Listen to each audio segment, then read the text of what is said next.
shit. Holy fuck. Hey, Ben. Hi. What's up, brother? How are you doing? I'm all right. How are you today, Ryan? I'm pretty good. I got you something. You did? Yeah, I didn't tell you all day. You didn't mention that before recording. No, I got you this. I made it at work for you. What is it? Okay, it's a card. It says, "Hello, I am Ben. Hello, I am Ben. Please be kind. I am very dumb. Jake is my handler, and he says hello. Please take me to the nearest coffee shop and let me unload upon the crowd. Thank you." What do you mean unload? That's cut up for interpretation. You can emotionally unload. Well, Merry Christmas to you. I didn't get you anything because I'm not an asshole like you are. I had to test something at work, and I'm I was putting it like, in my wallet now. I had to test something at work, and I was like, I might as well write a message to my friend Ben. We'll see you later today. All right, well, that's not how I was expecting to start off this episode. I hope you like that blindsided new thing you got. I'm Ryan. Hi, listeners. My name is Ben. I don't know why we're doing introductions because the only people who listen to this are our friends who already know us. You told me that we should act for the audience we want, not the audience we got. All right, so, fair hey, enough. Fair enough. Listen to us on Spotify, 5 stars, on YouTube. Like and comment. Like, comment. Game Awards. All right, there we go.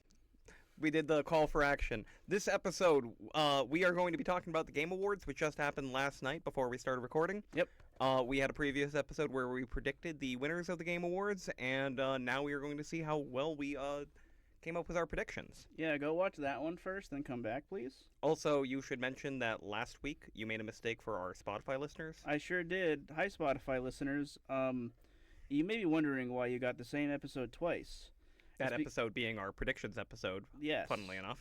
That is because I am very dumb, and Jake is my handler. So apologies on that one. That will be by the time this is up, it will have been fixed. But for those of you who are curious, my bad. We're gonna go ahead and go through the Game Awards, what actually won, what we wanted to win, what was predicted, all this, that, and everything else.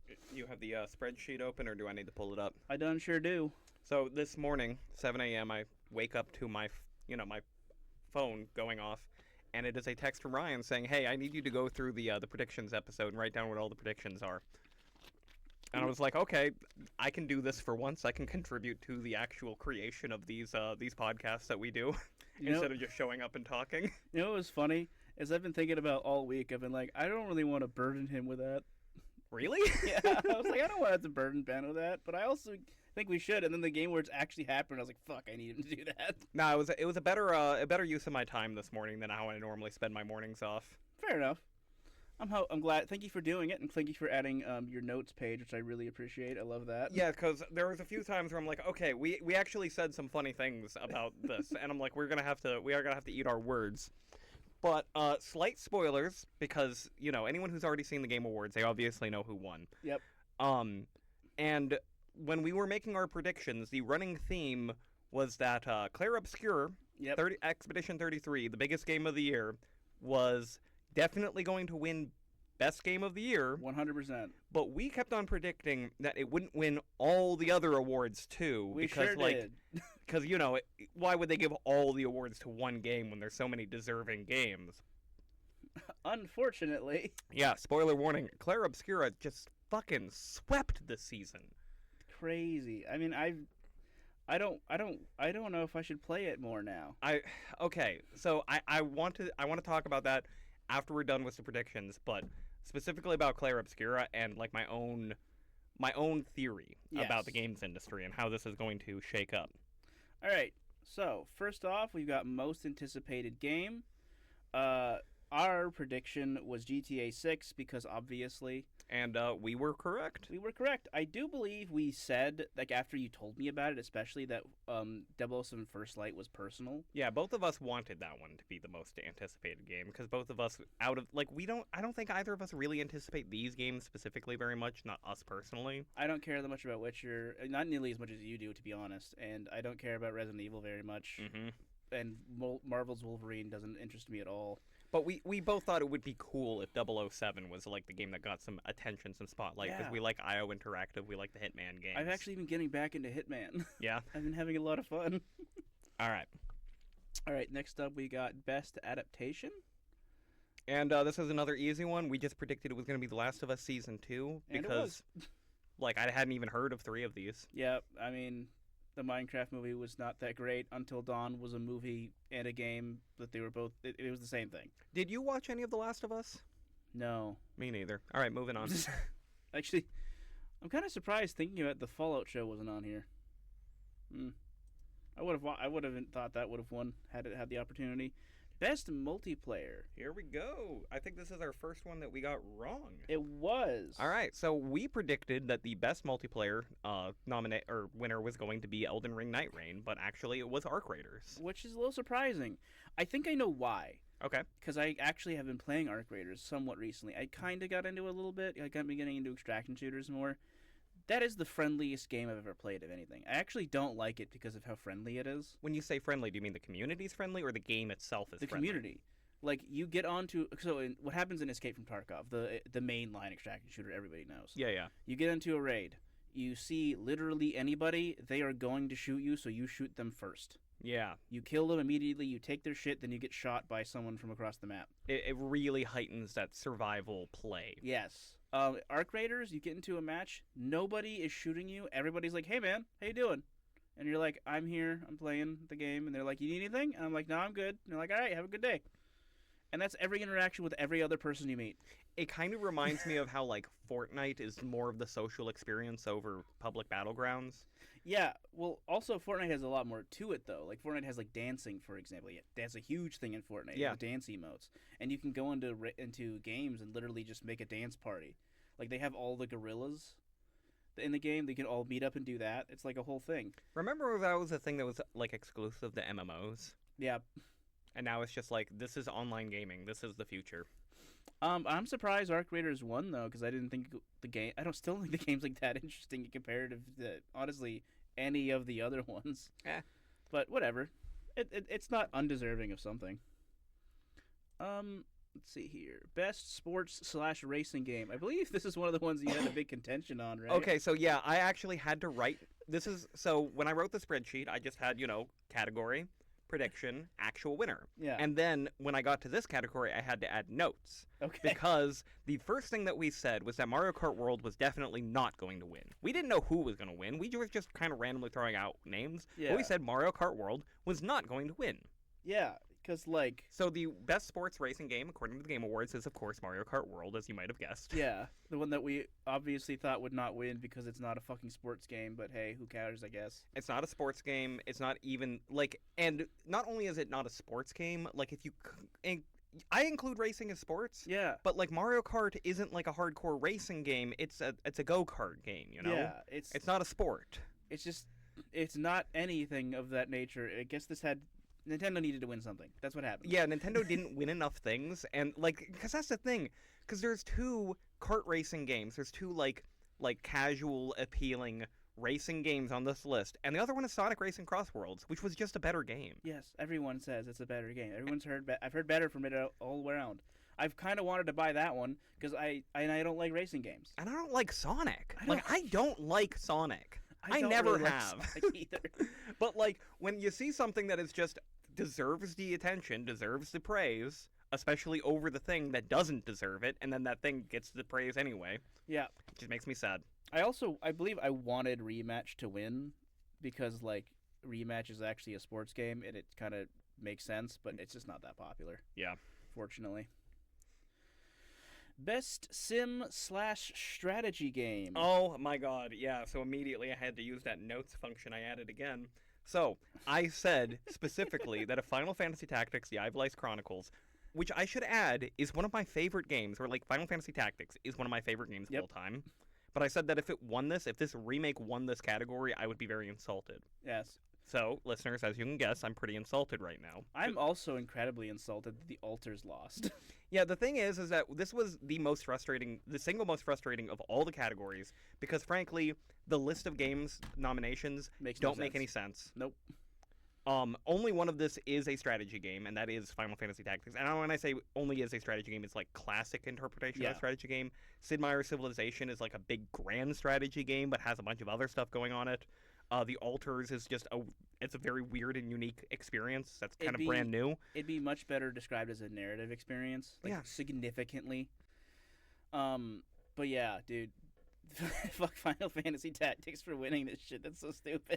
It's a remake of an old game, one of the best games ever made, but it's not Sure. a new game this year. And then we can't even talk about fucking Jurassic World and 2 Point Museum. Those don't fit in any category. Well, those are sim games because this is the best sim. I'll slash fight strategy. you if I have to, because I can't fight Jeff Keighley. All right, let's just move on.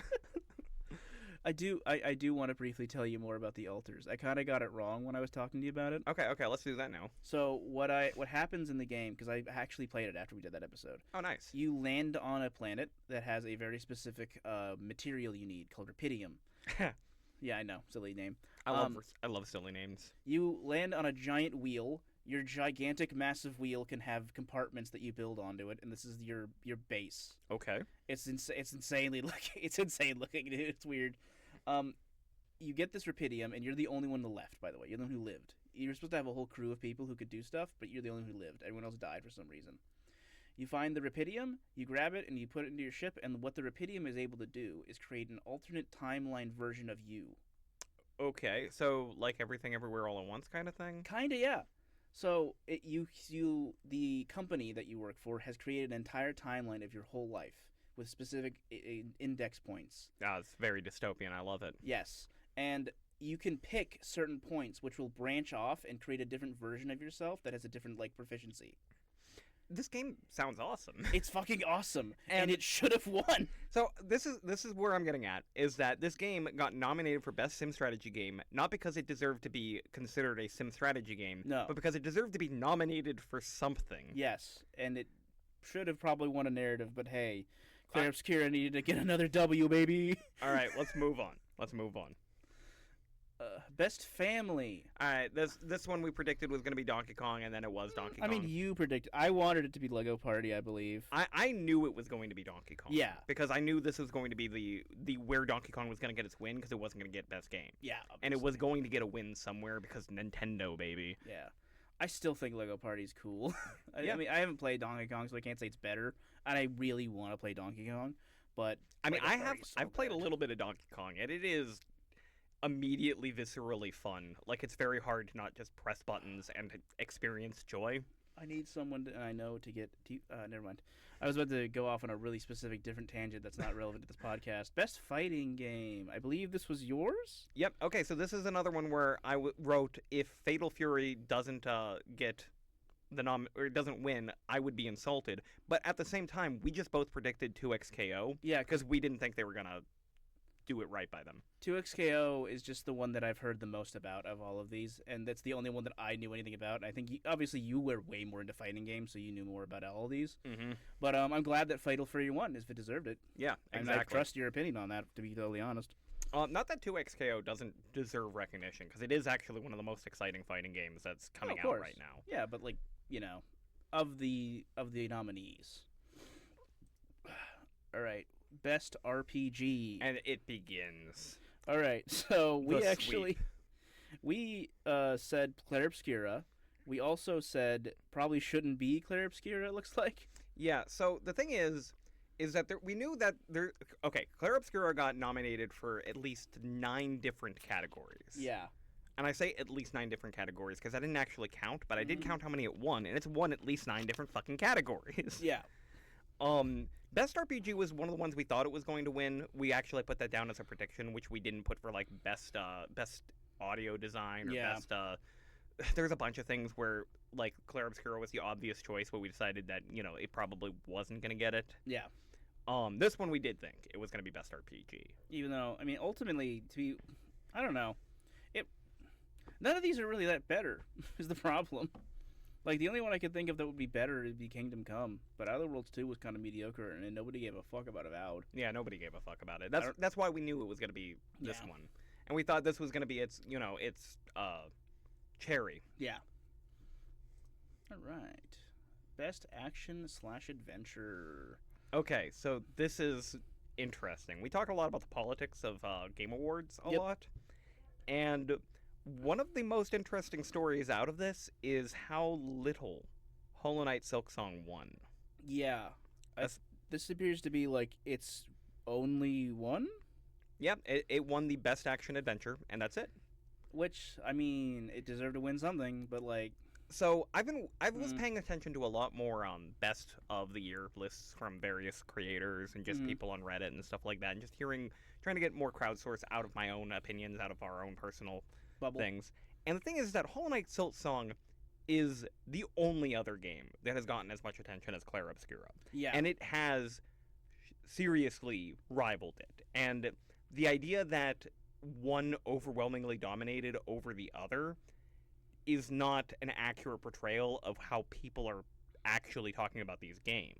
I think You know? my only theory would be that Hollow Knight Silksong is just so much more difficult in general than Clair Obscura. You think it's because of the inaccessibility? Yeah, like, I mean, obviously, you know, skill issue, whatever, you can say all the gamer crap you want to say, but at the end of the day, if someone's not having fun, they're not going to play it. I mean, You know? so I do plan on going back to it eventually because I've already done the thing where I've watched a bunch of essays that spoiled stuff for me. Yeah. Because when I don't enjoy something and I'm like, well, if I need to be told what it is to be, if I can't figure out what's enjoyable on my own, then I will seek it out.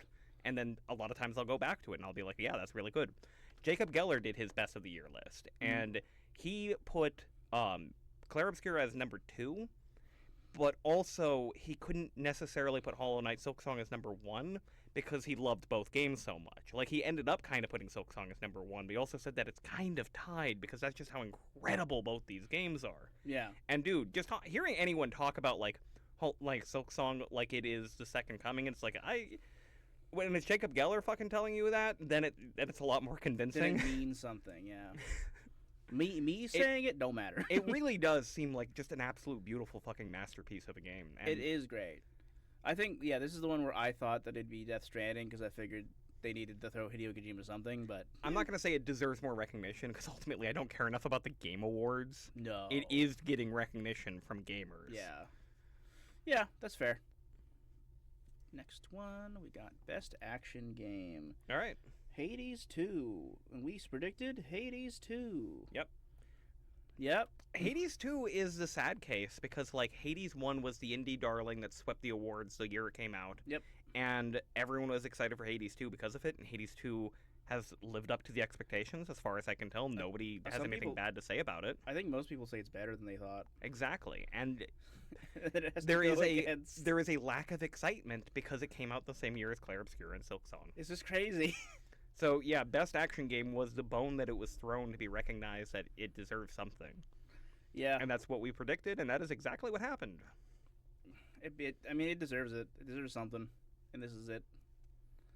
Best VR/AR. All right, so neither of us actually had a real opinion about this because we didn't know any about these games, but I Yep. did think it was funny that you made your choice entirely on the thumbnail of this page that is on the screen right now for any of the people who are watching on YouTube. You're like, okay, that Midnight Walk game, that looks cool. Yep. that one won. That one won. It's just, We still don't know anything about it. nope. Haven't looked up anything about it. Maybe I won't. I was gonna say maybe I will, but I will not. No. And you said Alien Rogue, which also looks fucking cool. Yeah. VR is not a thing that we're doing really. No. AR is also a crazy one to put in there. Oh, mobile game was Uma. Uma. And it won. Yeah, and we predicted it. that was our prediction. That's what won. Yeah, that's the one where I talked about CZN. Honestly, the fact that it is a game that I have looked into as heavily as I have, despite it being what it is, kind of gives you the idea of like, what this is something that's interesting. It's something that's special. Yes, it's something. Mobile games have been fucking ass for years, so it's got something going on for it, and it is apparently a game about Anthropomorphic thank you, horses anthropomorphic horse girls. who are actually men. I mean, to me, it's more that it is just a really fun horse racing betting simulator. Horse racing slash betting simulator. Yeah, it's I don't I don't know. know. It's such a wild thing to exist. What is this? Best debut indie game. Okay. All right, now this is the first Anger. the first anger. So, I am angry. uh Fuck you. you can guess what won because Clair Obscura was technically a debut indie game. I cannot stand that at all, and everyone who voted for this, I should have should be given All of them should stub their toe at the same time. All right. So there's a lot of things where, like, I think I want to recognize something instead of Clair Obscura. Not because Clair Obscura doesn't deserve the recognition, but because this other thing deserves it more. Yes. And out of all of those, best debut indie game, we had the strongest feeling that it should have been Blueprints. The fact that it isn't Blueprints is infuriating, because Clair Obscura is barely an indie game, and it's also barely even a debut game. Mm-hmm. Because it's from a studio of people who came from a different studio. I think it was Final Fantasy, right? Yeah, that's why I thought it was associated with Square. But it was Yeah. just because it had a bunch of people who used to work for Square. So we had extremely talented, experienced developers. Yes, who are from another company, and obviously they made their own Final Fantasy. their own studio and everything, and they made their own game, and it's great, and I'm happy that it's cool, but it's not really an indie game, and it's not really fucking debut. Blueprints is both, and it's better. I'm not saying it's better. I can't say that because I haven't played Clair Obscura, but I like it more. Yeah. I'm just angry. I also think Dispatch should have got. I mean, Dispatch shouldn't have necessarily won, but I wanted to get recognition. It's cool. To be fair, this is always going to be the category that we're most emotionally charged about. Probably, because, yeah. Because our opinion of the games industry is like, fuck the games industry. We just like good games. Yeah, and then you shaft a really good game to give another great game 9 awards as opposed to 8. Fuck you, dude. Best independent game, also fuck you. Yep. And this is another Clair Obscura winner. Did we predict that, or did we predict Hollow Knight? We predicted Silksong or maybe Hades 2. Yeah. Probably shouldn't be Clair Obscura is your note. In hindsight, I think I would have rather have wanted Hollow Knight to win, because I'm thinking more about this, and I'm like, given how important Hollow Knight was this year, Hollow Knight should have won more. Yeah. And this is the perfect example. It's like, this is the best independent game, because it was a real independent game. It was made by 3 people. Yes. Whose budget entirely came from the profits of their last independent game. That's also I mean, honestly, almost all of these, the only 2 of these that I really don't think should have won would be Clair Obscura and Bollock's Pit. Every other one of these I could be fine. But Clair Obscura, again, getting 9 fucking awards. It's stupid. Stupid. Well, like I said, I have something to say about that when we're done with this. Gotcha. So best independent game was that. Best community support. I'm surprised by this one. So best community support, if you remember, we were talking about, like, what does that even mean? Like, Baldur's Gate is the only one that's like a single-player game. Yeah. What's so funny? You wrote Fortnite, but you wrote it correctly. What do you mean I wrote it correctly? Like I was actually spelled as a word, not that. You wrote F-O-R. Oh, did I spell it? It was a G-H-T? Yeah. Whoops. That's just funny. Yeah, we don't know what this means, but Baldur's Gate 3 winning is kind of cool, I guess. So, well, slight spoiler, the next category is, like, what? Best ongoing. Best ongoing support, which is like, what are these 2 categories? What's the distinction between the 2? And we just kind of thought it was going to be Fortnite and No Man's Sky, and that one was going to win one and one was going to win the other. But instead, Baldur's Gate 3 won because it didn't win enough awards last year, I guess. I don't know. I mean, I know they added, like, new subclasses recently, but that was, like, their last update. Mm-hmm. That's exactly what we talked about last time. And one of the things that we're going to be mentioning is the new Divinity game coming out that Larian are making. I think that Fortnite actually kind of deserved it, but at the same time, if Fortnite doesn't win anything, I don't fucking care. Fuck Fortnite. Yeah. The Simpsons thing was cool, though. The Simpsons thing was cool. All right, best ongoing. The winner was No Man's Sky, which is why I think best ongoing is a stupid category. Because if we're being honest with ourselves, No Man's Sky should continue to win every single year because they actually have stepped up and given it the best support. Yeah, without a doubt. But like, what does that mean? Yeah. Like, does it actually deserve that kind of recognition every single year? I don't know. I don't care that much. I've tried playing No Man's Sky multiple times. I can't get into it. There is an important, like, the reason why, like, we designate, like, the games that came out this year is so we don't have those kinds of debates. Exactly. You know? Like, maybe No Man's Sky, like, because maybe there are games that came out last year that have gotten really popular this year and are better than any game that came out this year. Sure. But it doesn't matter. It came out last year. It should have gotten its recognition then. It should have stuck the landing then. Yeah. You know? It should have done what No Man's Sky couldn't do when it released. I don't think best ongoing support is a good category. Nope. But, you know, whatever. I'm happy for No Man's Sky fans. Games for Impact. We predicted Midnight. I can't read South of Midnight. South of Midnight. There we go. So South of Midnight was the Lost only it one in that my I head. had heard of before. Yep, pretty much. After looking more into these games, I can actually say that Consume Me should have won. Oh, really? Oh, yeah. Consumi is actually kind of like a really, really interesting piece of art. Oh, that's what you said. You wrote Consumi in retrospect. I didn't know that Consumi was a game, so I just thought you said that. Like, but verbatim. Like, I thought you were just saying Consume Me in retrospect. Oh, no. Personally. The game Consume Me, I was actually on Jacob Geller's list, and just learning more about this game, I'm like, wow, this is... Can you tell me about it? So it is... it's a memoir game. Okay. Which is a genre that is growing increasingly popular. You know, just a story that is, this is my life, I am telling it through a video game. Yeah. And in particular, it is about their experience having an eating disorder and going through, you know, puberty. Oh, that's interesting. And the gameplay is basically WarioWare, Okay. where they throw, like, crazy shit at you all the time, and it is apparently incredibly funny and incredibly beautiful, and, like, the stuff that it goes through is, like, really, really, you know, thought-provoking, and yeah, I kind of think that out of all of these, it really does deserve to be the winner. But South of Midnight was the one I heard of. Exactly. Because I saw a trailer for that in a big collection of, you know, games that were being promoted by Sony. Yeah, so obviously that one was going to win just by virtue of the fact that everyone knew it existed. Yep. Which is kind of dumb, but that's life, I guess. Those are the politics of awards. Yeah. Innovation, accessibility. Yeah, this is one we had no idea how we could possibly have guessed this without playing all the games and actually looking at the accessibility options.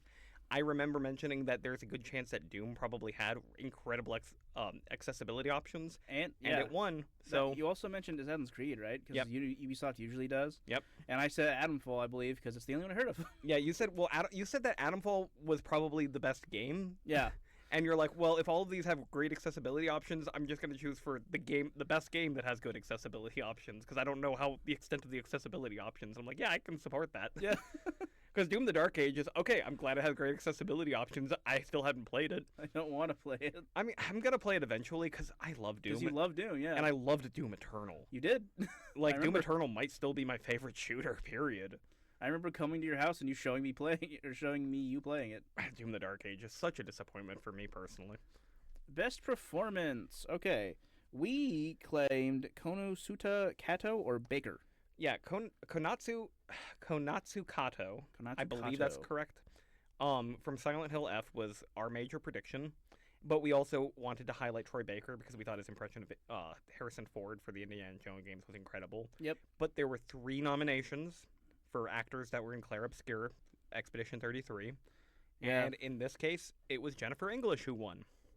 Who I believe she's won, like, if I understood a Reddit post I saw earlier, she's won, like, 3 years in a row now for various roles. Like, she was in Elden Ring Night Rain last year, or not Elden No, Night Shadow Rain. Tree. She was in Shadow Tree last year or something like that, and she won an award for that. Separate, but not going to go into it. It really annoyed the shit out of me that Shadow Tree was even considered in the Game Awards at all. Mm-hmm. But whatever. I'm not the one doing it. Well, in that case, it's for a voice actor who made something that year. And that's where it gets really confusing with that's DLC fine. and not games. But it was also nominated for Game of the Year, if you recall. And I Yeah. think it won. I don't remember. Best performance, we'll go best audio design. I was shocked This when one... I saw this one. Okay, but do you remember what we talked about last time? I do remember. We went through and we were like, well, okay, Silent Hill F has to have a really good, because that just makes sense. I think this is the one where I started with Claire's obviously going to win, but then we went to the next one and I made to come back. Yeah. And then I believe I made the point that, well, of the games, Battlefield 6 would naturally have really good audio. Yeah, because... and that is something they historically have also always had. Yeah. But even still, I was surprised that, like, you know, a Battlefield game would win. It to did. be honest, like, I was just shocked. Apparently, it really does have incredible audio design. I mean, I don't know. I only played the demo or the beta a bit, and I was not that impressed. But I'm gonna throw it out there. I don't know, but I assume it deserves it. I can't. Yeah, I'm not saying it doesn't deserve it at all. I don't know. Sound design is one of those, or audio design, not soundtrack, not the music, but audio design is one of those, like, most misunderstood, least appreciated, like, aspects of game design. I agree with you. Like when Breath of the Wild got nominated the year it came out for audio design, like people kept on complaining because they're like, well, the music is like this super basic like piano riff thing that they like. I'm not talking about the music. They're talking about the audio design. The audio design of Breath of the Wild is fucking incredible. We're talking about when you hit a flint and it cracks open, you hear that sound. It's like the coolest thing ever. We're talking about when you're walking through, a field of trees and there's like birds in the background, and you think, oh shit, is my window open right now? That fucking happened to me. Yeah. Because that's how good the audio design was for Breath of the Wild. But people don't understand. The next ones, well, I don't need to look at the winner. Yeah, so best score in music, we knew who was going to win this one. This one I believe we claimed it. Yeah, Claire Obscura, obviously. There was no shot. I mean, the Hollow Knight Silk Song's music is fucking incredible, but like obviously Claire Obscura is about a fucking orchestra, I'm pretty sure. I don't know. It's about a lot of stuff. But one of the key factors of it is music. Yeah, one of the key factors is music, one of the key factors about it is art, one of the key factors about it is storytelling. Yeah. Guess what awards it won? Yeah, let's guess. Claire Obscura won Best Art Direction. Whoa! It looks like we said probably Hades or Silk Song 2. I think this is one of the ones we thought would be more political. So this one, I would have rather have Silk Song won. Yes. Because even though because it's art direction, it's not graphics. Mm-hmm. And this is the thing that really bothers me, is that Claire Obscura doesn't look like an indie game. No. It looks like a high-budget AAA game. It looks incredible. It looks highly fidelity. And even though it has incredible art direction, the thing that stands out to me is not the art direction, it's the graphical quality. Yep.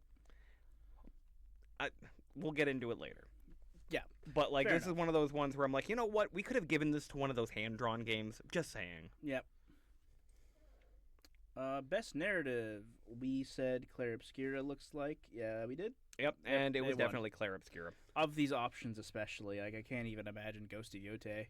The only one of these that I could imagine actually having a really good story would be Silent Hill F. Yeah, and I know about Silent Hill F's story, and I think the fact that you have to replay the game multiple times to actually get it would be a big negative. Death Stranding, like the funny thing about Kojima games is that like he nails some parts so hard that it confuses you when he fucks other stuff up so badly, and you're like, is he doing it on purpose? And then you think maybe because it gets people talking. I don't know. I don't think I could ever say that one of his games has like the best narrative, and that's someone who likes them generally speaking. Mm-hmm. It just doesn't make sense to me. Best game direction, Claire Obscura. Yep. Game direction. Okay, so in movies, you always have your best picture of the year and your best director. Yep. And usually, if there is like two movies that really stand out, one of those movies is going to get best movie and the other one is going to get best director. Yep. And that's, again, what we were expecting to happen here. But we actually kind of expected Kojima to get this because Death Stranding 2 has been nominated for a ton of things, has gotten a lot of, praise and attention this year. And Kojima is literally on the board of directors for the Game Awards and helps choose who gets the awards. Yeah. And he didn't win it. Nope, Claire Obscura still won. Yeah. It's just that good, guys. It's just that good, guys. It has to be. It won all these awards. Game of the year. All right. Woo! And this was our last prediction, Game of the Year. We knew what was going to win. We said that from the very beginning. We knew it. I knew it months ago. I knew when it came out. Yeah. It's just made it obvious. No surprise there. I am shocked. Looking at this, Hideo Kojima didn't win one. Nope. That's crazy. No. I don't think it's that crazy, because I don't think Kojima is actually that conceited. No. Like, he is a genuine artist. Yeah, I'd agree with that. He's got a big head sometimes, but I think that he can view, like, what's really good for what it is and go from there. So, okay, I do not want to sound like I'm being negative about Claire Obscura, because it really does deserve all the recognition it's getting. Mm-hmm. Like, just knowing the little bit about the game that I know about, it is, like, incredible. I do kind of want to play it, but I also kind of don't, because, like, it's like what Final Fantasy used to be back when Final Fantasy was legitimately like one of the best game series of all time. Yeah. So this is my theory. This is how I think that there is going to be a slight shift because of this year in terms of the games industry. How do I introduce this? Okay. So you know Oscar bait? Yeah. You know, Oscar bait is like a legitimate genre. Yeah. Is Precious the one that everyone says is Oscar bait? I mean, I don't know. Precious, I'm sure was a great movie, I but don't. I'm not. Oscar bait doesn't necessarily mean bad. yeah, the thing is that Oscar bait is a thing. It is a real thing in the film industry. Yep. Because when and a movie wins a whole bunch of Oscars, it becomes part of the advertising campaign for that movie, Yep. and it ends up making that movie more money. And there are a lot of movies that are budgeted that like they go to a studio, they go to a producer, and they get the budget for their film based on it being a prospective Oscar winner. Yeah. They're like, okay, this is going to be a super artsy fartsy movie, and it's going to go over all these dramatic things, and we've got this, like, this acclaimed director who's all into the weird camera angles and shit. It's definitely going to win all the awards this year. Give us money. Yeah. And it's advertised like that to viewers. It is made, that's the entire, like, thought process behind it. And it doesn't mean those movies are bad. No. Like, all pieces of art, there's, like, genuine humans working on it and, inflecting them, putting themselves into it. But it is kind of annoying. Yep. It's kind of annoying because, like, people stop caring about the awards things after a while because they're like, okay, the only movies that win awards are, like, these artsy-fartsy things that nobody goes to see. And then you get big controversies when, like, Black Panther gets nominated for, like, Best Movie of the Year. And people are like, no, that's a Marvel blockbuster. It doesn't deserve it. And it's like, I don't actually care if it deserves it or not. Like, if it was the best one. Like, this is when the politics of the awards is kind of, like, making us forget about what the point of this shit is. Yeah. And Clair Obscura Expedition 33 is interesting because for the past several years, there has been an indie darling. Mm-hmm. An indie darling who has won a bunch of awards at the Game Awards and has gotten a lot of attention. And usually it gets the special recognition even if it doesn't win Game of the Year. Yeah, when like Hades. Game, yeah. Hades. Was Hollow Knight one of them? Probably. Definitely Disco Elysium. Disco Elysium was like one of the biggest of them.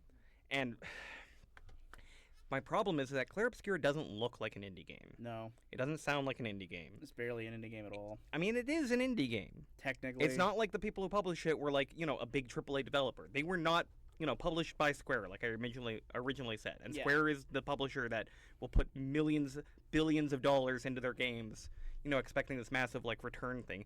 Clair Obscura wasn't that. Yep.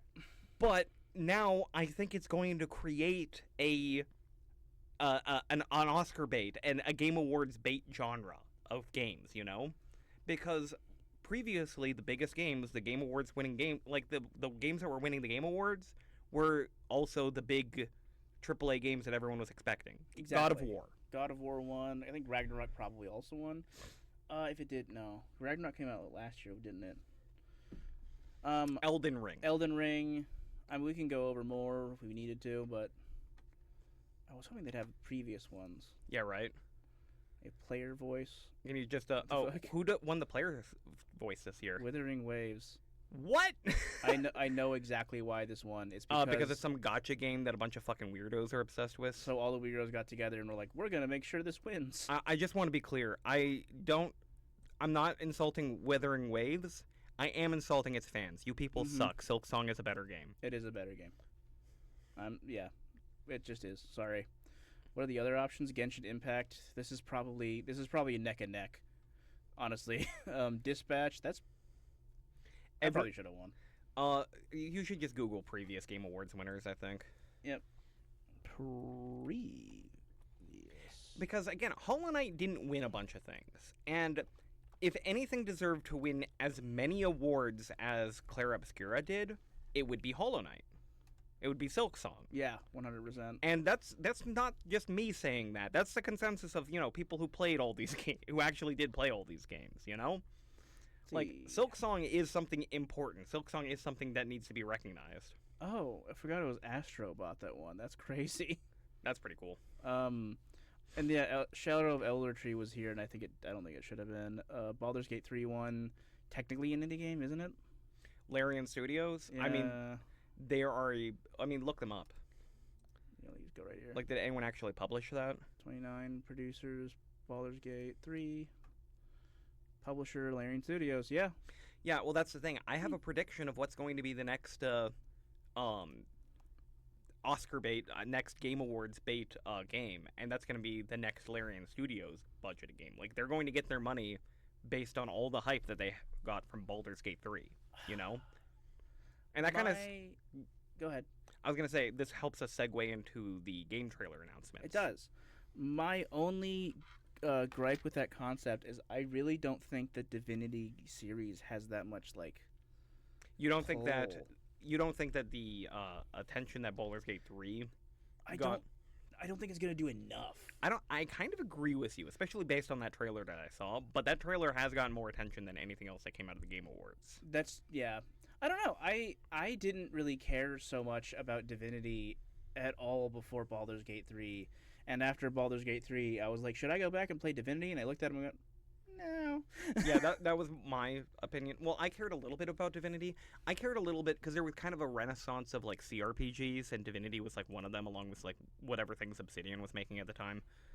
Pillars of Eternity, I think, stands out. Anyway, so I just want to bitch to our listeners a bit about the Game Awards themselves because they suck. Yeah. I didn't watch them. I had them playing in the background on another screen with them muted. And if you've never watched the Game Awards, they're kind of insulting because, like, they're called the Game Awards. It's barely about the awards. Yes. Like, the first several awards are, like, given by the presenter before the stage is even, like, opened up. Yeah. Like, they're not on stage giving out the awards. It's like, no, there's a presenter talking to a camera who is just rapid-firing awards out to, like, these people and acting like it matters. And then, here's a game trailer. Here's a game trailer. Here's a new thing that's going to come out. Like, the reason people give a shit about the Game Awards is because it has replaced E3 as the main thing, like, new games get announced at. That or, like, a Nintendo Direct or the, I think other studios have their own Directs, but yeah. Every studio has its own Direct now. Freaking Yacht Club Games, who made Shovel Knight, has their own Direct. That's funny as fuck. It's a thing. Well, with that done, let's talk about the announced games. Yeah, because there actually was some cool announcements here. We're gonna kind of briefly go through a lot of these, but some of them we'll stop in here and there. Well, I figured, so I was gonna open up that Reddit list that I had, because I didn't want to talk about, there's a lot of trailers. I saw a big list of trailers, and I'm like, I'm not gonna watch all of those. We're not gonna watch them, but I only cared about the ones that are on this list. Personally, that's why I brought this one up specifically. Okay, that's the list you were going by earlier today? Yeah. So the first one you talked about a little bit was the Free Shepherd. Yeah, so this was actually the very first trailer they showed. That's why I was able to catch that one. Mm-hmm. And you play as a sheepdog in New Zealand, kind of like the premise of Babe, except you're not a pig. Yep. And it looks cute, and it looks fun, and Stray was hugely successful, so I'm sure this is going to be hugely successful because people love dogs. Agreed. Decrepit looks like, what was that term? Dark Souls, but first person, and that's kind of the whole thing. I'm going to be honest, so most of the trailers that got attention, that got real attention, were of course sequels to known properties, you Obviously, know? Yeah. But Decrepit, I don't know, it didn't strike me as anything in specific. It just sort of is the thing that did actually strike me about this game that I liked was the way the things looked, the people looked. Okay. The enemies, I don't know why, but I just like the way that they end up looking. Kind of like barely like human, but not. It's just neat. But other than that, I don't know. Yeah, it's one I didn't look into because it wasn't at the. I got no opinion on that one. Audio Mech is interesting. I think this will probably be what Mike plays if you haven't heard of this one, Ben. They turn the music that you're listening to into a bullet hell. And I was like, that's not something that interests me on any level, but I know people who are really into music, this will be their bag. And yeah.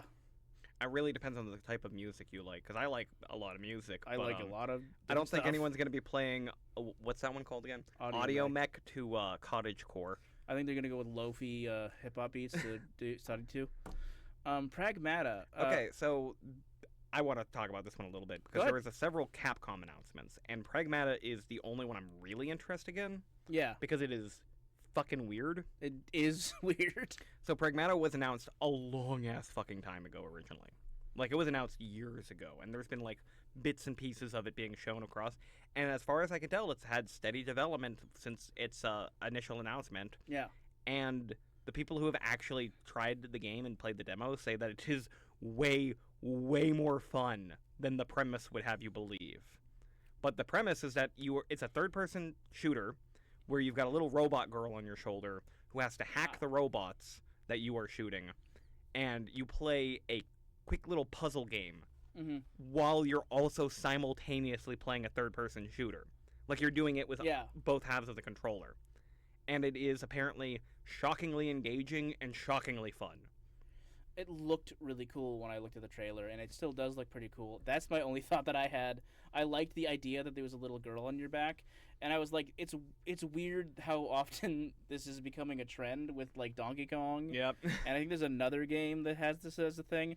I was like, that's kind of neat. I like the idea. I'm excited to try it. Also, it looks like the one enemy from Metal Gear Rising, the one dude who's invincible or mortal or whatever he says. Solasta 2. I have no idea what Solasta is, if I'm being honest. This is a tactical game, I believe. This is like not in the same realm as... Oh, no, it is in the same realm as Baldur's Gate.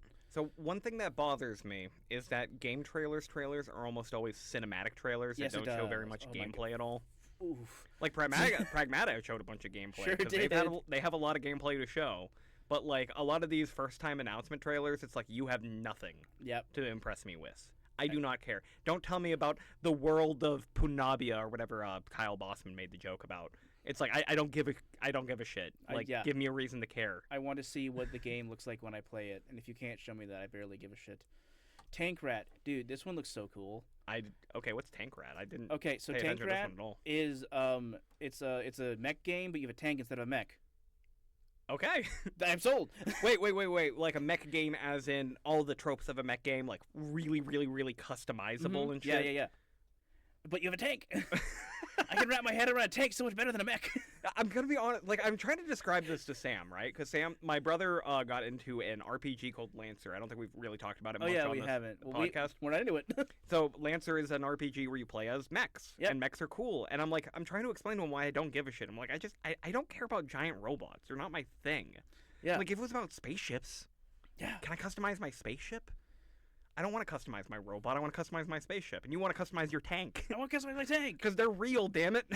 I can wrap my head around a tank and why a tank would need, like, more armor. I don't really get why an armored core fucking robot would. I'm like, if it flies around in space all the time, why does it need legs? Exactly. Okay, this is not an insult to people who like mechs. No, not at all. Also, Gundams fucking rock. Mechs actual Gundams are cool. Mechs are cool. I just don't care about them as much as I care about like a real thing. I'm sorry. The last time I really cared about a mech premise was the show Mega Sexalar.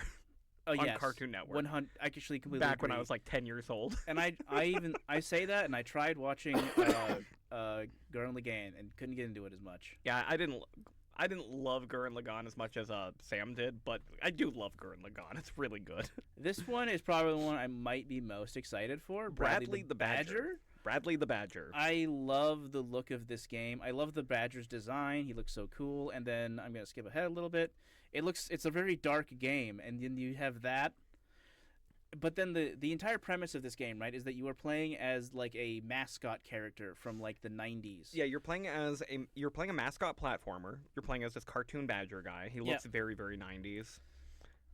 And the world that he goes out into, well, first of all, it's explicitly referencing major Sony IPs. Right. Like it has Badgerborn instead of Bloodborne. It had the Badger of Us or something like Cyber Badger. Cyber Badger, yeah. Like these are references to massive IPs. And then the trailer does something insane at the end, where it like implies that it's like a VR thing and he's talking to like a real person.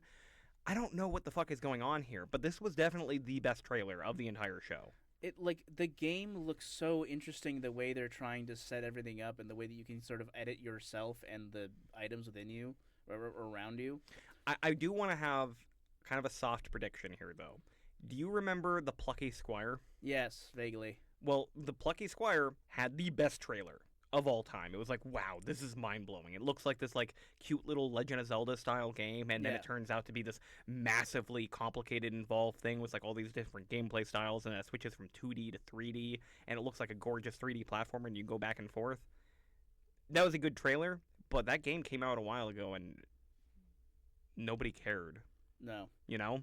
And I'm not saying Bradley the Badger is going to be like that. I'm just saying, don't be fooled by a really, really cool trailer. I don't know. what I like about this as compared to other stuff is that you become the developer, right? So you can add attributes to different items and You've the already Mario learned thing. more about this game than I bothered to. I just watched the trailer, dude. But like you can, so you turn that into be able to. He turned into that robot and then was able to scale the wall with it. This is them referencing The Last of Us. So a big thing with the Plucky Squire is like all these different like things that you're seeing. Yeah, Those would be like a one-time thing that happened once during the game, you know? yeah, It's not like a mechanic that you get to play around with a lot and you expand on. It was just like, oh, it's a moment where you do that. yeah. Like every Call of Duty game, Mm-hmm. set pieces. Actually, it's not going to come up because I didn't have any trailers for it. But did you hear the major Call of Duty news? No. They are finally going to stop doing back-to-back yearly releases. Oh, really? Yeah. I think they stopped that at one point, a different time. No, Did they not? Okay. no. Maybe I misremembered. But maybe they will actually make better games. I don't know. My friends really like Battlefield 7, Good. You mean Battlefield 6? whatever it is. I was gonna say Battlefield 6 is the one that is in the Game Awards. If they already made Battlefield 7, that's pretty impressive. I don't know. I don't play them. What? I thought you played Battlefield 6. We talked about No, the audio design. Oh no. Sorry, Call of Duty 7 or Black Ops 7. Black Ops. You I'm sorry. I got confused. I apologize to our listeners. That was very confusing. Guys, I'm so sorry. I didn't mean it. I won't do it again. Don't look at my lazy eye. What the fuck is wrong with you? Elijah, I mean, our Spotify listeners, that was him making a joke while looking at the camera. Stupid never dies. I don't know what this is. I tried figuring it out, but I don't know what this is. Aesthetically, I love it. That's the only thing I can really come with. Yeah. But here's the thing, and I thought this before I read the description from this website that we're getting this from. I thought this when I was watching the trailer. They're trying to capture the Hi-Fi Rush energy. Yep. And the thing about Hi-Fi Rush is that it looked good, but it also was good, and everyone talked about how good it was. Yeah. So you can't just sell it on it looking like Hi-Fi Rush. You need to actually make a game that is good like Hi-Fi Rush was. You know? And the trailer is like, it might be. I don't know. It's cool. It's stylish. It's very stylish. It's like a spectacle fighter type thing. It's kind of neat, I guess. I don't know.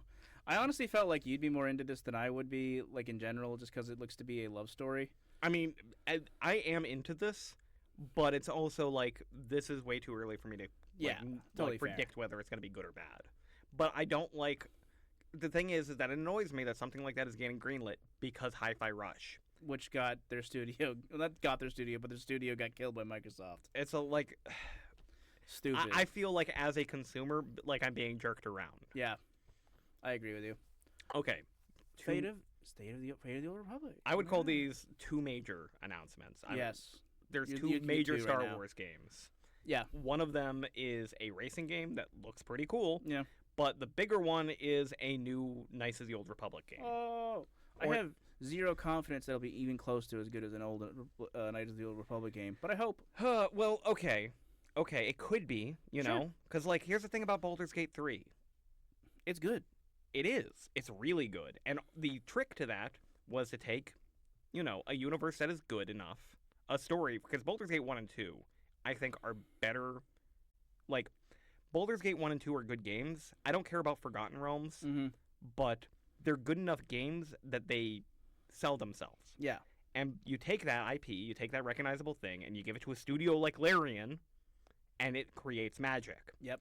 If they pick a good studio to make Fate of the Old Republic, if it is, you know, true to Star Wars, if it is true to, like, RPG mechanics and stuff like that, like, if they try to do the Force Awakens thing and just recapture exactly what made Knights of the Old Republic 1 good, yeah, it's going to be bad. But if it's just a really good Star Wars RPG, it could be. There's no reason it shouldn't be, you know? The only problem is that you have to use the right of comparison. Yep. Divinity! All right, yeah, this was the biggest announcement as far as I can tell. It's gotten the most attention on Reddit and from other people. And yeah, it's just because Larian Studios is making a new game. And Larian Studios is now a studio that people care about because of Baldur's Gate 3. Yep. And so, I don't know if you paid much attention to this around the hype of Baldur's Gate 3, but Larian was very smart. Mm-hmm. They didn't sell the game nearly as much as they sold themselves. Do you know what I mean by that? I do not. So, they did a lot of the CD Projekt Red thing after The Witcher 3 came out, Yeah. and they would just, speak with interviewers and just say consumer-friendly stuff. Okay. They're like, okay, another thing is happening in the games industry. Well, a rep from Larian Studios needs to come out and say, well, we should support the consumers on this. Right. And that's the thing. They have a fan base now because of that kind of attitude, because of that kind of thing, and because they made a good game. And because their game did have good community support, apparently. It won an award for it. So that's why people are legitimately excited for Divinity. Not because Divinity 1 and 2, which, as far as I know, are incredibly good games. Yeah. But they were also, fairly niche games.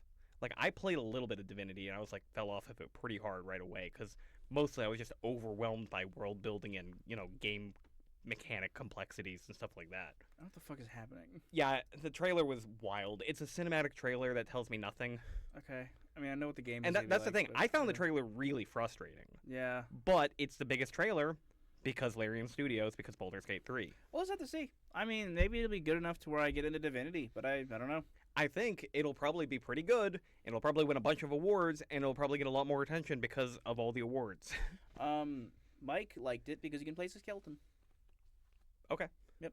That's a fact I know. I mean, more games need to allow you to play as a skeleton. I believe he modded that into Baldur's Gate when he played it. It's why few games have lived up to the legacy of Medieval for the PS1. For Loop. Okay, so you don't give a shit about this. I can basically guarantee it, even if you don't know what it is. Yeah, I don't remember seeing anyone talk about this one. This is a 4-person, like, Left 4 Dead style game where you killed aliens instead of zombies.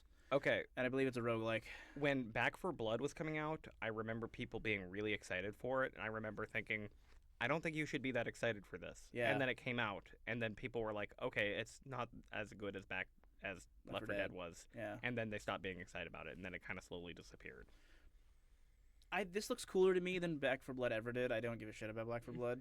But also the fact that it's a multiplayer roguelike looks like that interests me somewhat. Because I play games with my friends and we like roguelikes. The problem with not Back 4 Blood, Left 4 Dead, is that it did just have a limited number of levels. Yeah. Like the reason Left 4 Dead 2 just included all of Left 4 Dead 1 in it, because it was like, we just want more game. I also don't like the mechanics of Left 4 Dead, if I'm being honest. I hate that when you get hit, you stop moving. Mm-hmm. I can't stand that shit. Boy, it bothers the fuck out of me. But yeah, looks okay. I don't know. Coven of Chickenfoot. You play as Sophie from Howl's Moving Castle. We were talking about way more game announcements than I thought we were going to, by the way. No worry, well, we can go quick them. This one looks. I think this one looks kind of neat. You play as a witch, and you're trying to finish the coven of your witch's coven, or finish the oath of your witch's coven, and then this dude follows you around, and that's the game. I like his design a lot. I like his design. I like her design. This is how it looks like when you play. You get to play as an old lady. More video games need to let you play as old ladies. Yeah. But yeah, real quick, it looks kind of cool. I don't know. Onto's is Soma's spiritual successor. That's the word. Ah, so it's made by the people who made Penumbra and Amnesia as well. Yeah. So if you're into horror games, I didn't give a shit because I don't care much about horror games. But if it's cool enough, I'll try Soma. Soma got a lot of attention. Yeah. And by all accounts, it was very, very. Oh no! Sorry, I didn't mean to stop you. Rewind that right now. I did not mean to stop you. He just opened up the trailer for Order of the Sinking Star, and the very first thing I saw was by the creator of Braid. Yeah.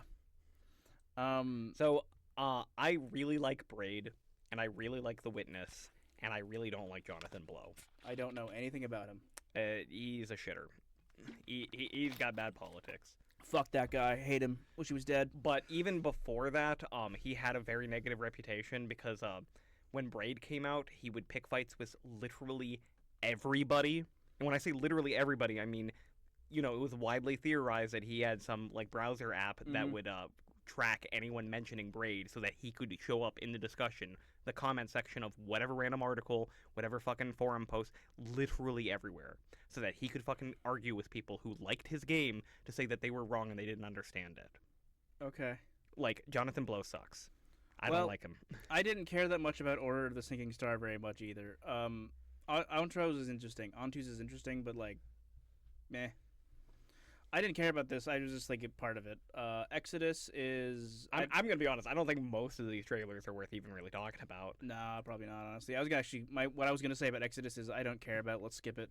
Warlock is the one I kind of wanted to mention, just because I really like the idea of this one, even though it's just a fucking shit cinematic trailer.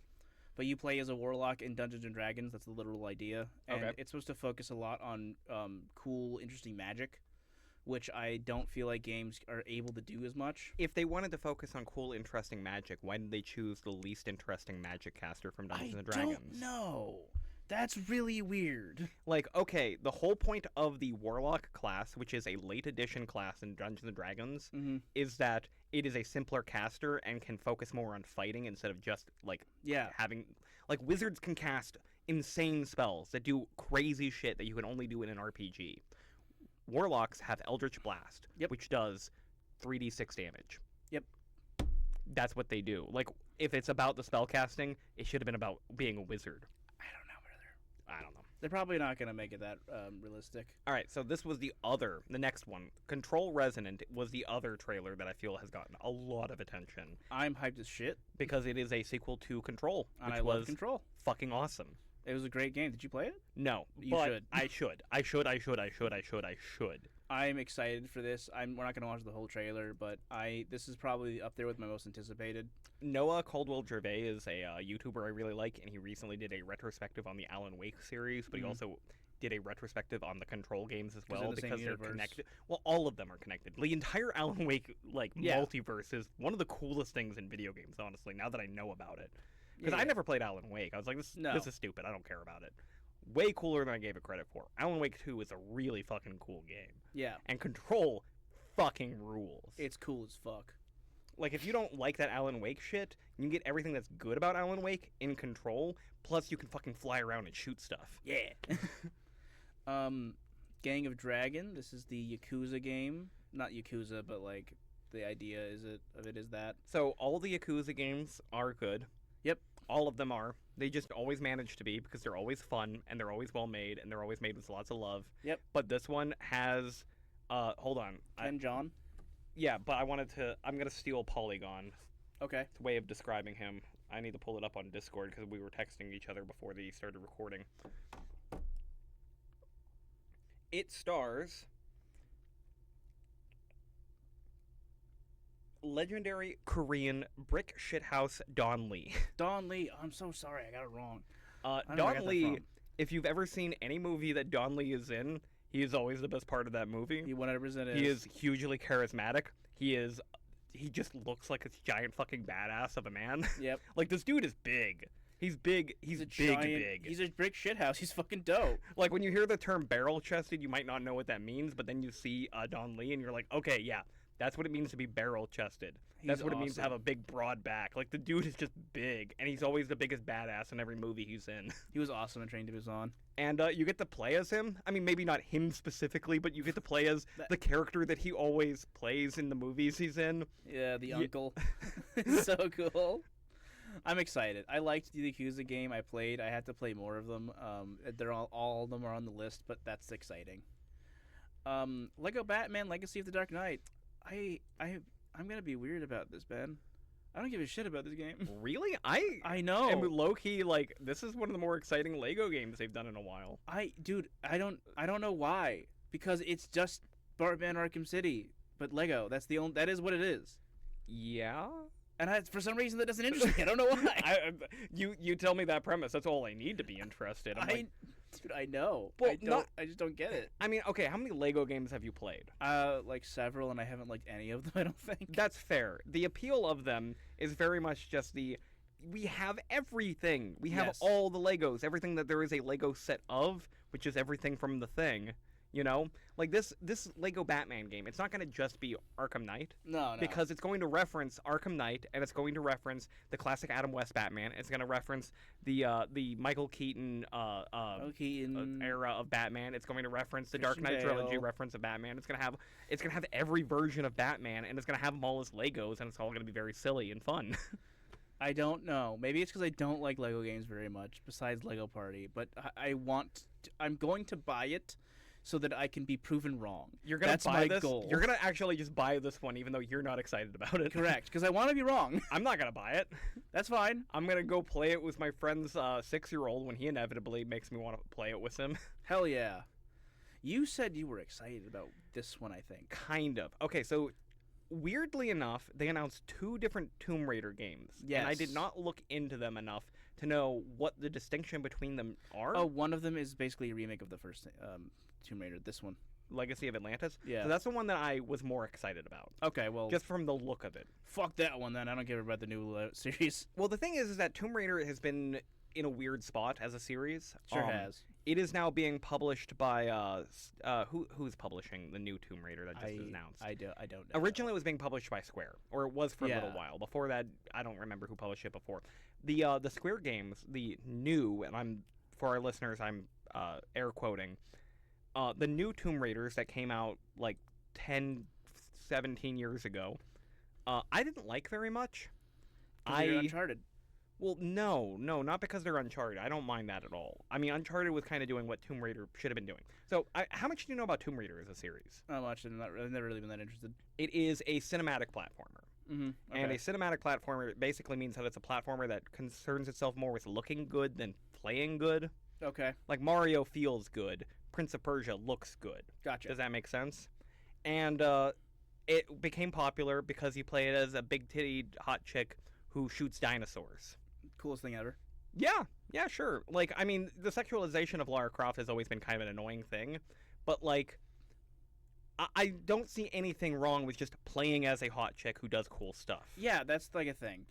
Like, I 100% agree that if you can overly do it and you make it like almost a farce, then yeah, that's a problem. When she has comically large boobs, Yep. I find that offensive. Yeah. But I also find it offensive when they do what they did with the new Tomb Raiders, I'm air quoting again, which is try to deconstruct that by making her a strong character by being as misogynistic as fucking possible. Yeah. Like, I don't think that, like, portraying women strongly means forcing me to watch them be beaten and cruelly fucking treated. Yeah. Like, the whole point of the new Tomb Raider games is that she just gets hurt A lot. She And gets painfully killed a you lot. watch her get like fucking speared and everything. It's crazy. Yeah, there's a lot of penetration. It's Lots of her getting impaled on things. It's super violent. It's super dark. It was played up as being like a modern, like, good thing, and I'm like, no, this is awful, and I hate it. Yeah. And I'm glad that they're kind of going back to basics. It's like, look, here's a super hot chick in a brightly colored ancient temple with dinosaurs, and she's shooting them, and she's competent at what she does. And maybe you can trap the butler. And maybe you can try. I have no idea what that means. Oh, that was a part of, like, I think it might have been the second game, but one of the things you could do was trap the butler in one specific room and get behind him and then lock him in there. Oh, you mean like in the Croft Manor tutorial? Yeah. Okay, that's funny. Forest 3, I don't give a shit about the forest. You don't give I don't a know what shit that is. I didn't It's know. a survival game where you're in the forest. Well, they made 2 of them, and now they're making a 3rd. Yeah. I don't give a shit. I don't care about Diablo at all. There is a Diablo 4 expansion coming out. There you go. I wanted to play Diablo 4 and then they ruined it apparently. Oh, did they? Yeah. I mean, Diablo 4 always looked more appealing to me than Diablo 3 ever did. Yeah. Well, like, it was really cool, and then they did a bunch of balance changes to make it less fun, which immediately killed it for me, based off of what my friends said. They always do that kind of thing. Hogwarts Legacy. I don't know, but they usually balance it back out later. That's the annoying thing about Blizzard games and games like Diablo. I'm never gonna go back. They support them for years, you know? Diablo 3 eventually became good. Hogwarts Legacy is free on Epic Games. That's not a new games announcement. Why did you stop for that one? Let people Moving know. on. I don't give. Fuck them. Fuck that. Fuck No Hogwarts law. Legacy. No law. You're not gonna care about this. This is an ex-cop cyberpunk game where you play as a previous cop. I mean, low-key, I just kind of want to see other cyberpunk games besides cyberpunk. This is what it looks like when you actually play it to agree. Oh my god, I hate this main character. I do hate the main character. I hate how he looks like. He reminds me too much of like Steven Seagal in a way.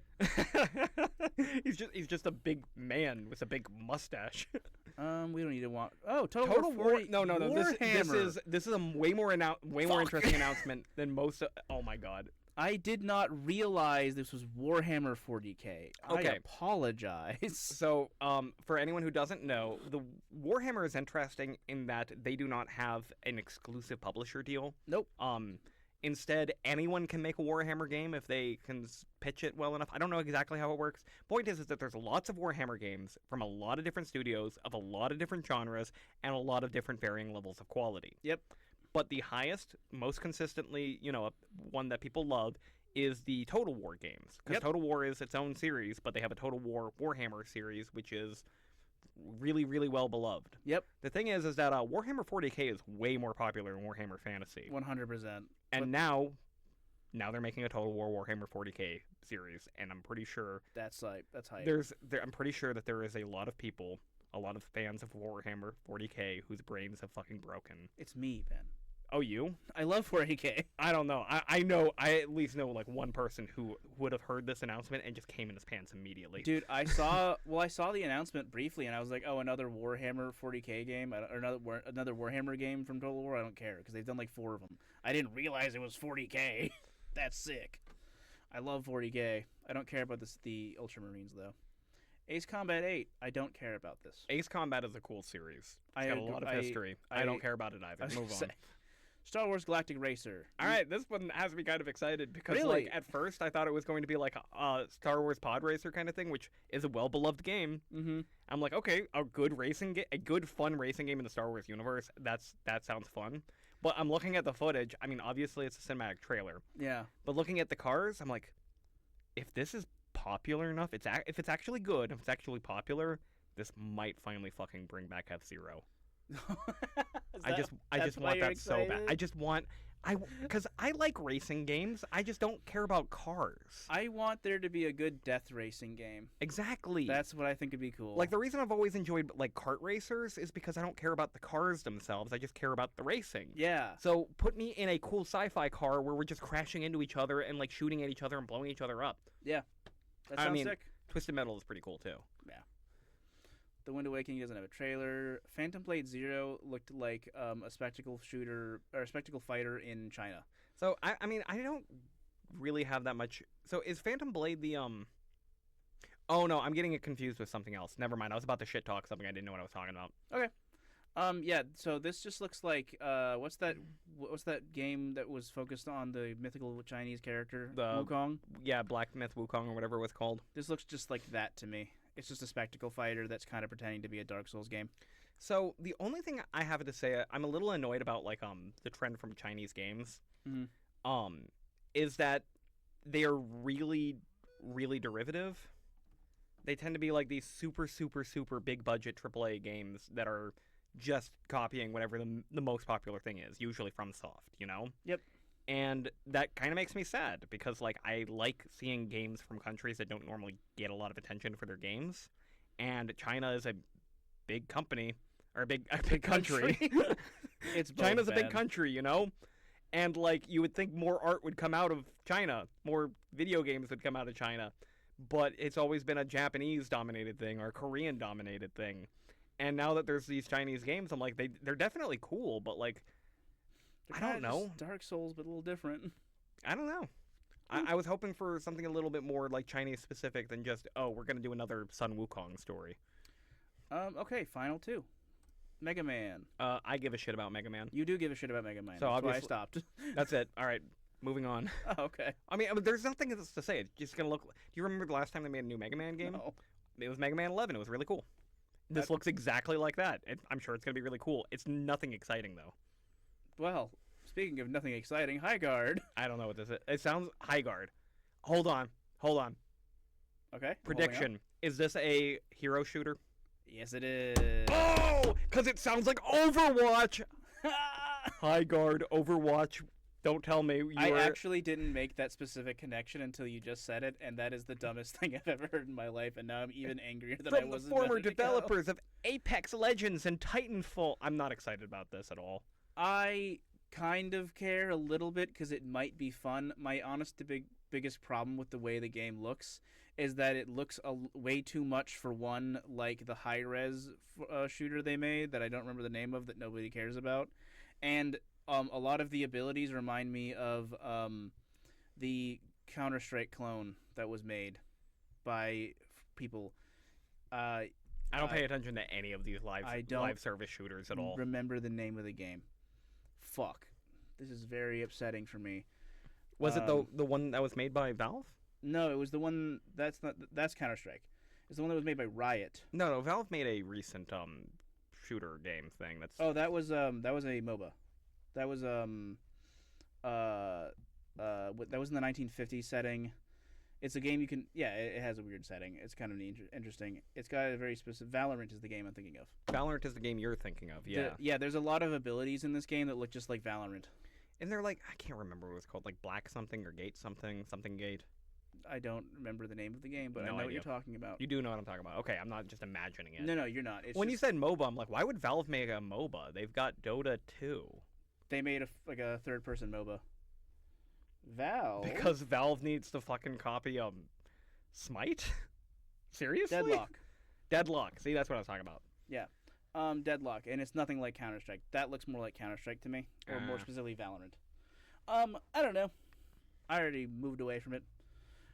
We wanted to get through that quickly. I apologize, Ben. I went through too many trailers. I didn't think enough of those were worth talking about. You're right. You were right. Sorry, listeners. But that's fine, because now we're going to talk about something we've been meaning to talk about for weeks and weeks and weeks and weeks. Apparently, we haven't talked about it before, so now we have to. So, we often have board games on this channel, and we often refer to other games in passing. Yep. And one of them that we have definitely mentioned about 1,000,000 times is Inish.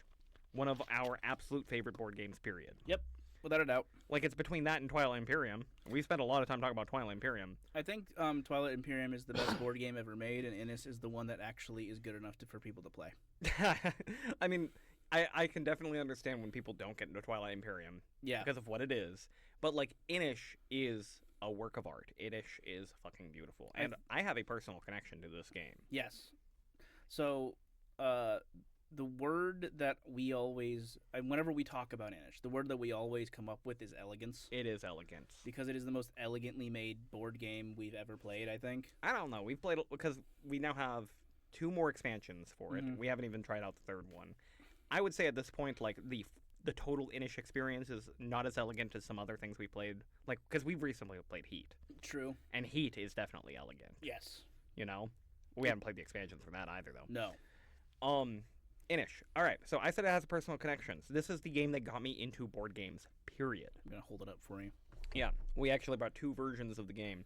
So when I was living in Pittsburgh in early 2016, or was it late 2015, I'm not exactly sure, there was a local board game shop that was nearby, and we thought it was cool. We being my roommate at the time, Max, who was a guest on this podcast in the previous episode, the Halloween special, in fact. Our executive producer. Our former executive producer. Nice catch.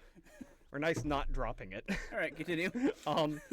And, like, we got into a YouTube channel called Shut Up and Sit Down, which is the best channel that reviews board games. Sorry. And their recent review was for the game Inish. And their review of Inish was incredibly positive, made me really want to try it, especially because I really, really think that the subject matter is really cool. Yep. Specifically, Inish is about Celtic mythology. The publisher... There's no way to make it look good. Yeah, there's no way to look good. I'm sorry, viewers. The publisher, Madigo, look at a ring light. 2 other strategy board games that were mythology-themed. One of them being Cyclades, which is Greek mythology. Another one being Kemet, which is Egyptian mythology. Both of them are incredibly good, incredibly well-reviewed games. Yep. And Inish being the 3rd one about Celtic mythology. I'm like, that's the one. That's the one I want. That's the one that has the mythology that interests me. And then Max bought me that game. He gave it to me as a gift. He bought you that? Yep. That's it was sick. A gift. And it is beautiful. It is a work of art. The game is so fucking good, and it got me hooked on board games. And when I wanted to try out more board games, it was my younger brother Alex who would be like, hey, let me get you into contact with my friend Ryan, because I think he would be like someone who'd be interested in this kind of thing. Yep. And then I came to your house. I brought several friends, and for like a couple weeks in a row, I think we came over and played Inish. Yeah, Inish was our board game for our board game club. Yeah. And Inish is the reason why we're friends. Yep. Inish is the reason why we have this podcast. Yep. It's the reason we got so into board games. It's the reason we keep going every other Sunday. It's like one of the core tenets of our board gaming life. And it's like the best game, pretty much. And yet, And yet we've had this really weird experience the past couple of weeks. Yep. So there was a Kickstarter for the newest expansion for Inish. It only had one expansion previous, the Seasons of Inish. Whoop. But they were doing a new one. It's called Nemed. Nemed. Nemed. The Nemed expansion. It's a Celtic term. And also a big box like collector's version that has like all the expansions included and like special components that are you can pay extra for. Damn. And that has finally come out. And you got this game how many weeks ago now? Like 4. Yeah, so we've been sitting on this box and we have not played this new version of Inish yet. We haven't played this new copy. We have not played the new expansion. I haven't even read the rules for the new expansion, which I Neither have I. probably do when I go home. I said on the podcast recently I was going to have to read them, and then real life stuff happened, and I was unable. So our viewers who can see the box that we're holding up to the camera might notice that the artwork for this game is fucking incredible. It is so psychedelic. It is so fucking beautiful. It is all done by Oh no! I spent all this time trying to memorize this man's name, and I messed it up. Jim Fitzpatrick. Jim Fitzpatrick, who is a famous artist illustrator. He is most well known for the Che Guevara shirt. He designed that. Oh, I did not know that. That's cool. But his characters for this are all like weird and bright and colorful, but also like very fantastical feeling. There's a little bit there. It's such a dope game. Let's go. Let's quickly talk about like what the game is and how you play it. All right. Well, let's stick to talk about the base game. Let's not bring any expansion details Absolutely into that. Agreed. So, base game of this is a dudes on the map war game. That is how it's described. Except that it isn't. Except that it isn't. It's actually a card game. Yeah, which is fascinating because I don't like card games. Nope. Or at least I claim not to. But like half my favorite games end up being kind of card games in a way. Yeah. I mean, we got what's the 7 game? The High trick 7? No. Continue. The trick to this one is that it's a drafting thing. Yep. So we have a deck of green cards, and those are all each card is like an option in the game. Like there is an attack card, there is a move card, there Like is an a build a action structure sometime, card. yeah. You know. And there's like variations and little complications and stuff like that. There's 2 attack cards. One is you attack from multiple territories that you own, and they all converge on a single enemy territory. Yep. And then there's one where you just pick one of your territories that has a ton of places, and you can just spread out and do a bunch of attacks out of that one territory. You know, it's 2 variations of the same attack concept. Mm-hmm. But you start each round by drafting these cards. Yeah, and you go through the same 13, I think, cards when you start. That sounds right. No, 4 times 4. Yeah, so it would be 12 cards. 13 was the one that's always sitting Wouldn't it be out. 16? 4 times 4? Oh, you're right. So it would be 17 cards. Yeah, 17 cards. And you'll go through all of these cards to the point where by the end of your first game, you'll have basically memorized all of them, and you'll be able to pretty much figure out who has what. Yeah. So you're trying to, during the drafting phase, create a strategy for the round where it's like, okay, I'm going to try to move out of this territory. I'm going to try to build a new structure. I'm going to try to prep up my forces so I can start an attack. Yep. And then it all goes to hell. All goes to hell. Because it's a very, very tightly balanced game, and you wind up having to play very, very much in the moment. Like, you definitely have planning in this game, but it's never long-term planning. You cannot plan for the long term. That's probably why I'm so good at it. Yeah, because you are really... I mean, it's the same thing with Twilight Imperium. It's like, we are just trying to maintain a strong position for most of the game, and then at some point you look at the board state and you're like, if I can pull this off this round, I can just win. The fog has cleared. It's great. It's one of easily one of my favorite games of all time. I love it. I believe I showed off last time the coins. Jingle that closer to the mic. That's good shit. Yeah. We've got beautiful, beautiful metal coin components in this new expansion version we got of this game. There's only one negative to this expansion, which is the unfortunate thing that happened with the Seasons cards. The Seasons cards are the cards that are for each individual space. They all have their own card associated with them. They look cool, but the sleeves that came with them were supposed to have a clear backing so that you could see the other side of the card. And that ended up not happening because that was too difficult to print for the guys who make the sleeve. Oh, so it's just a white circle? They didn't fill it in with anything? Well, they couldn't because they would have had to refill, basically create this piece of art on the back of the card for every single sleeve individually, and that would be kind of too much of a hassle. And then My plan is I'm going to try and cut that bit out. You mean like literally cut a hole in all of these? That's the idea if I'm able. I would like to, if possible, find a way to test it before I go for it. But that's what I would like to do. It just sucked that ended up happening.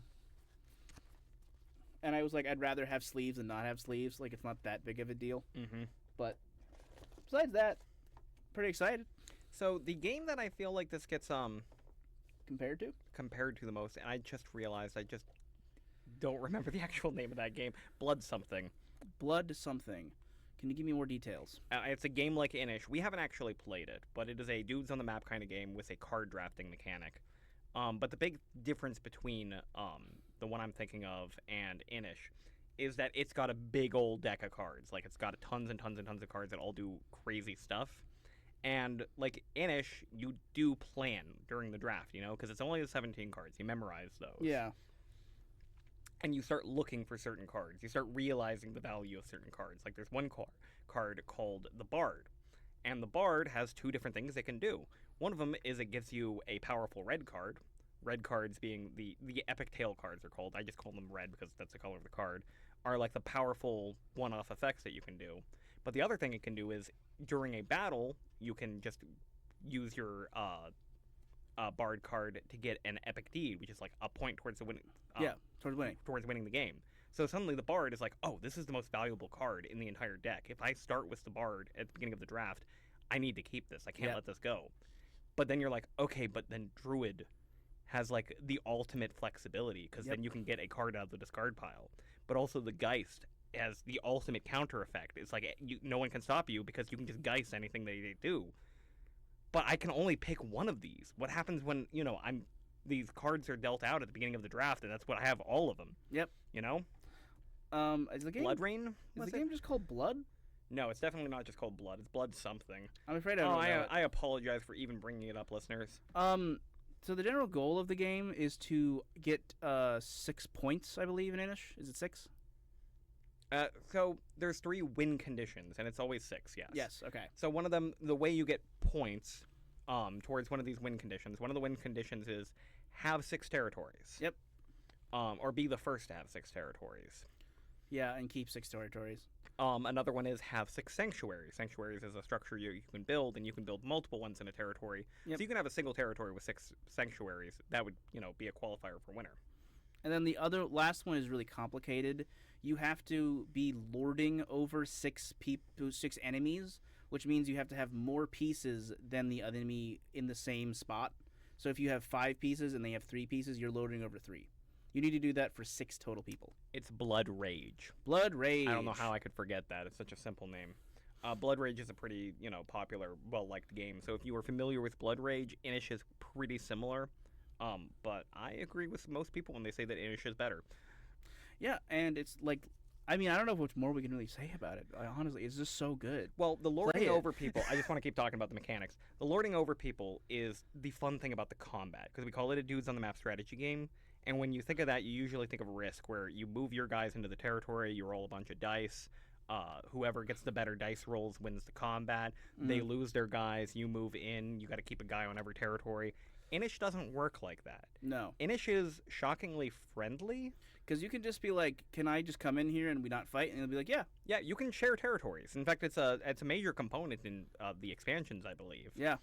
And, like, whenever you are doing a fight, it is literally like a simple back and forth thing. There is no dice rolling. There is no randomness. You just yep. It's unpredictable because you don't know what your opponent is going to do. But then it becomes a negotiation thing where it's like, hey, we could just not fight. You could just let me move in here, and you could just not lose all of your guys. How about we do that? And you'd be like, fuck off.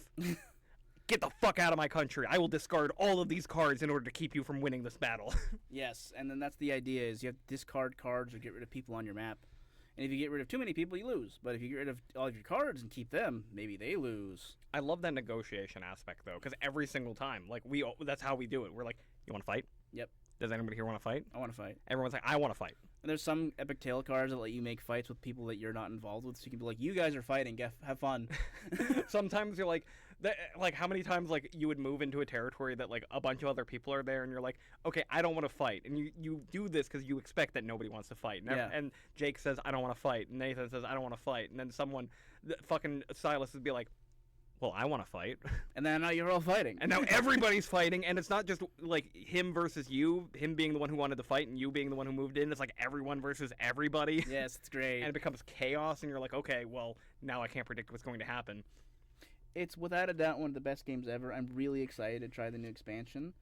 I mean, we say we're really excited, but Heat has been a really fucking fun game to play every week now. Yes, but Eric is right. We have to not let ourselves get burnt out on it too quickly.